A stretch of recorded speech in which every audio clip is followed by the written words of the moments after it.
Alright lads, today I'm going to talk about the summer landing event in War Thunder. Seeing as I don't want to waste anyone's time, let's just jump straight into it.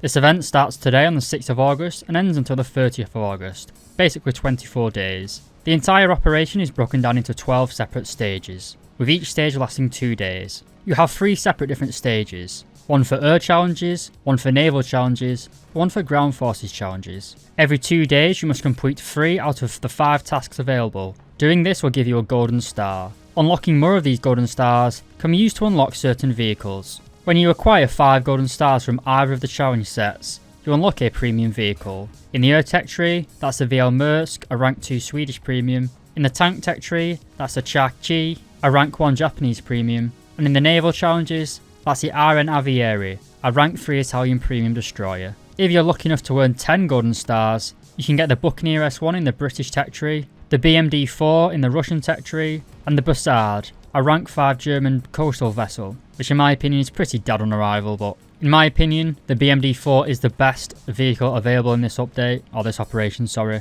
But that's not saying much. These vehicles are also pretty crappy, to be honest. Apart from the vehicles, you can also unlock decals as well as placeable objects. So just how do we unlock these golden stars? Well, as I said, you have unique tasks for each of the air, land and sea battles. We'll start with the tanker stars. It's important to note that you have to use a rank 3 or higher vehicle. So, of the 5 challenges, like I said, you have to complete at least 3 of these. Destroy 50 enemies, win 11 battles, destroy 10 enemies while on an allied point, also known as a capture point, destroy 12 enemies in 1 battle. However, notice it does not say in 1 life, you can destroy 6 enemies in 6 different tanks if that's easier. And finally, help allies 25 times to destroy enemy vehicles, so I'll get 25 assists basically. Destroying 50 enemies is pretty straightforward, just pick a vehicle that you like playing and just grind it, that's basically what I'm going to be doing. Same again really for winning 11 battles. You do want to try and play the objective, try and be a positive force for your team, try and set an example, always go for caps, play the objective. Don't sit at the back of the map and hope for your team to carry you.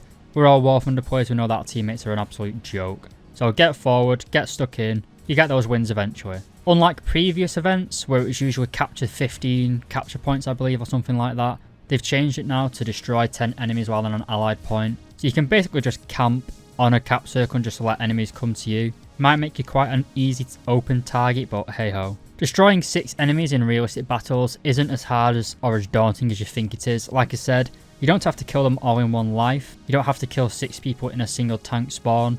So you could kill 3 people in 1 spawn and spawn another and get another 3 kills, and that'd be absolutely fine. I think that's quite achievable for most players. It's not asking too much, especially if you're in like a pretty powerful V like a T-72 Terms or a Leopard L44 basically. And the help allies 25 times is a little bit dodgy for me. I wouldn't try to go for assists. I think it's a lot easier to go for kills, to be honest. Getting assists is pretty unreliable, especially with War Thunder's teammates, but the best advice for the tanker stars really is to find a nice lineup that you enjoy playing. You want it to be obviously rank 3 or higher, but try and keep it low tier if you can. So for example, the German 4.3 lineup, the Soviet 4.7 lineup, and the American 4.7 tank lineups are all great grinding tanks. Alternatively, you also have the British 7.3 lineup with all the Centurions. Pretty good way to make some silver lions and grind out the British tech tree. You can also of course dabble in top tier such as 9.3 Germany, 9.3 America, although you will typically get up tier to 9.7 due to all the fucking terms everywhere, but hey ho, that's the cost of top tier battles. As you can imagine from my voice, top tier is quite stressful and not fun to play at the minute, so like I said earlier, try and stick low tier around 4.3, just make sure that you do have rank 3 vehicles in your lineup.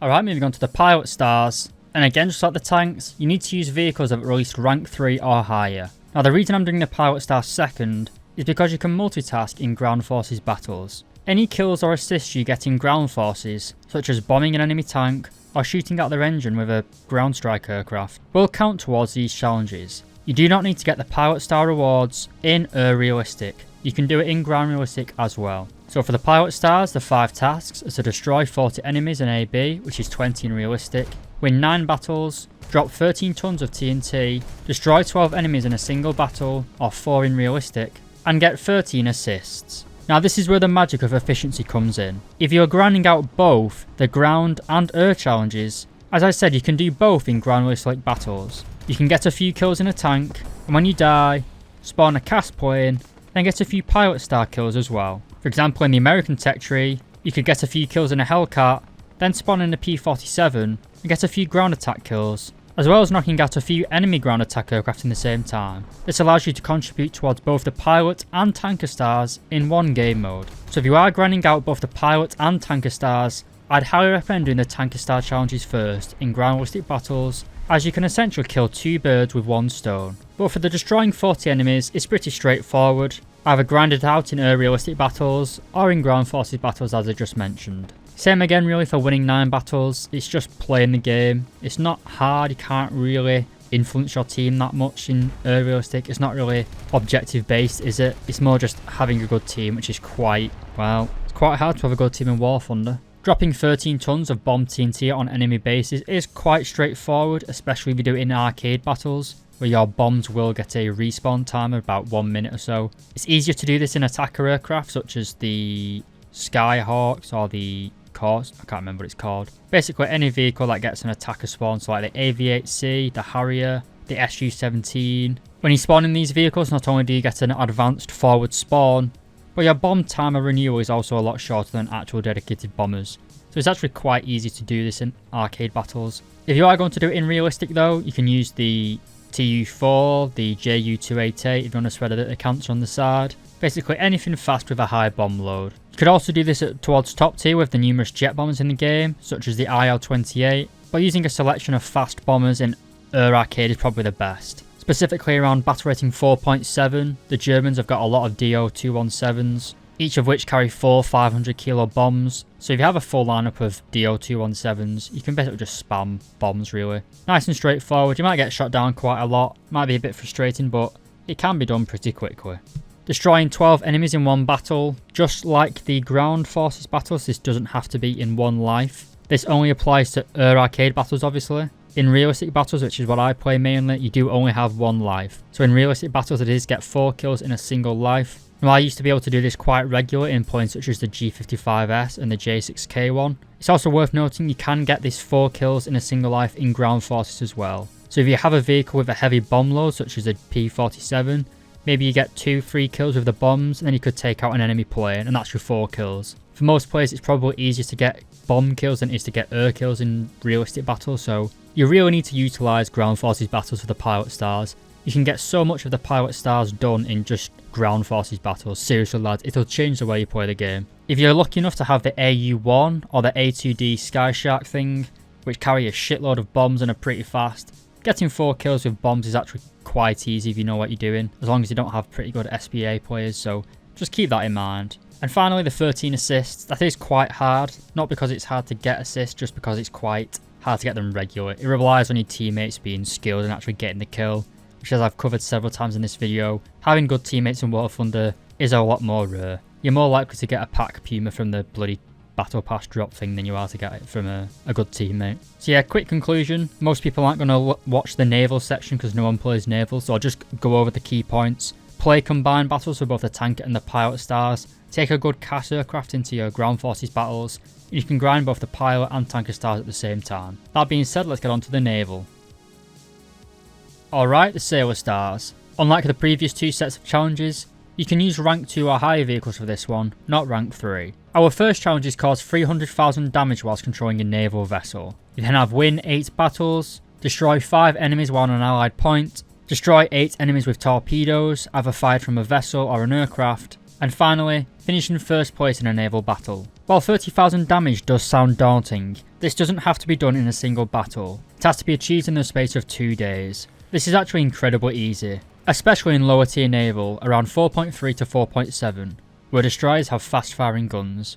You can easily rack up damage in absolutely no time at all. Winning 8 battles is a little bit more daunting, as again it's down to team performance, not just your own performance. Destroying 5 enemies while on an allied point is a little bit tricky in blue water vessels. It's not too bad in coastal vessels, so if you are struggling with that, try playing some patrol boats. Destroying 8 enemies with torpedoes is pretty much a no-go for me. I never really take torpedoes. In the current meta, I think torpedoes are quite easy to detonate, so if you carry a bunch of torpedoes on your ship, it makes it just, it's like having a full ammo rack on a tank basically. It's just an easy way to die. And finally, coming in first place in naval battles, it's pretty obvious, you just have to score more than anyone else. There's no dedicated way to do this. Just play the objective, cap. It's also going to help you with those wins. Get forward, try and stay in cover in strategic points, get a lot of damage done. In general, I'd say try and stick to around 4.3 to 4.7 as I said. This is the realm of the destroyers. You will see a few cruisers, but seeing as the top battle rating for Naval is 6.0 where the dreadnoughts are, anything 5.0 and above is just asking for trouble basically. So some notable lineups is the 4.7 American, the 4.3 German, 4.3 British, as well as the 4.3 Japanese. The Americans are probably the easiest. If you own the USS Moffat, as well as the USS Porter and other vehicles like that, they have very fast firing guns. The 5-inch 38 is incredibly powerful at this battle rating. The German destroyers tend to be larger with slower but more heavily armed guns. Same again really with the British, apart from the armour. The British have good fast firing guns but kind of on the lightly armoured side. And the Japanese just have a shit ton of torpedoes. Those long lances have a reputation for a reason. So as I said, try and avoid battle rating 5.0 to 6.0. It's just going to be full of dreadnoughts. Dreadnoughts are very long range vehicles. They have slow fire rates. So it makes it hard to get a lot of damage because you spend a lot of time just waiting to reload. So get up close and personal in lower tier battles with destroyers. You've got lots of secondary guns, fast firing primary guns. You can do a lot of damage in a short amount of time. The matches are also typically shorter than top tier dreadnoughts, so you can grind out those 9 wins pretty quick. Alright lads, thank you very much for watching until the end. That's pretty much it. Most people are probably going to be playing just the tanks and the aircraft. Like I said, please do try and grind it in ground forces battles. It'll save you so much time just getting cast kills in ground forces. It's a lot easier to bomb a tank than it is to kill a plane in aerial fleet battles. It's not as well it is, it's a lot more boring, but it's a lot more reliable if you get what I mean. If you can get a few kills at the start of a game in a tank, and then spawn in a plane, it's just a lot easier way to get those pilot stars, boys. For the tanker stars, it's mainly just grinding out the game as you'd normally play it. If you just play the game for a few hours a day, you will get all 10 tanker stars easily. So just find a nice lineup that you enjoy. For me, it's going to be low tier, maybe British, German, American, or Soviet. The naval challenges are actually probably the easiest to complete. They're not too hard at all, to be honest, mainly because no one plays it. So they have to make the challenges kinda easy. But the most important thing of this operation, lads, is to have fun. Don't stress yourself out. None of the vehicles are really that good. Maybe they are worth grinding to sell them, but I doubt they're going to be insanely good. So as always lads, thank you very much for watching. I hope this video did help you, and I'll see you on the battlefield.